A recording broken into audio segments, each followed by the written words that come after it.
আগের ভিডিওতে তোমাদের সাথে শেয়ার করেছিলাম যে আমরা সকলে মিলে বিয়েবাড়িতে গিয়েছি। তো আজকে তোমাদের সাথে শেয়ার করব কি কি খাওয়া দাওয়া করেছিলাম। তো দেখো, প্রথমেই কিন্তু মেনু কার্ড, আর মেনু কার্ডে বর বউয়ের একটা সুন্দর ছবি আছে, মানে সাথী আর ওর বরের। তো তারপরেই দেখো চলে এসেছে লেবু থালা আর হচ্ছে জলের বোতল।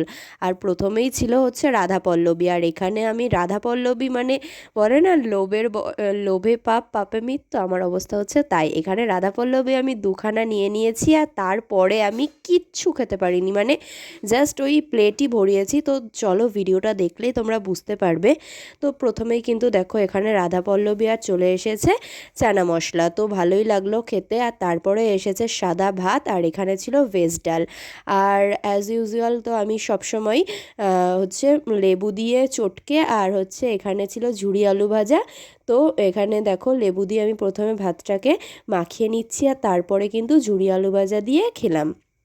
তো তারপরে ভাবলাম যে ভাতটা খেতেই ভালোই লাগবে, কিন্তু ওই যে বললাম রাধাপল্লবী খেয়ে আমি এতটাই পেট ভরিয়ে নিয়েছিলাম, তারপরে কিন্তু আমি আর মানে ভাত খেতেই পারিনি। এ দেখো এখান থেকে আমার হচ্ছে মানে প্লেট ভর্তি করা শুরু হয়েছে। আর তারপরেই চলে এসেছে হচ্ছে কাতলা কালিয়া, সরি এটা কাতলা কালিয়া ছিল না, দই কাতলা।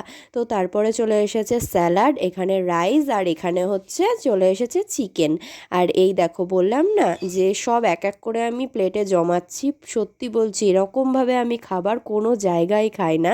তো আর একটা দিদি এসেছিল, যে এসে আমাকে মানে পুরো প্লেটটার ছবি তুলে নিয়ে গেছে যে আমি কিচ্ছু খাইনি। লাস্ট পার্টিতে ছিল চাটনি পাঁপড় মিষ্টি। ভিডিওটা ভালো লেগে থাকলে ছোট্ট একটা লাইক করে দিও, চ্যানেলটাকে সাবস্ক্রাইব করে পাশে থেকো। আর পরবর্তী ভিডিওতে সাথী রিসেপশন নিয়ে আসি। বাই।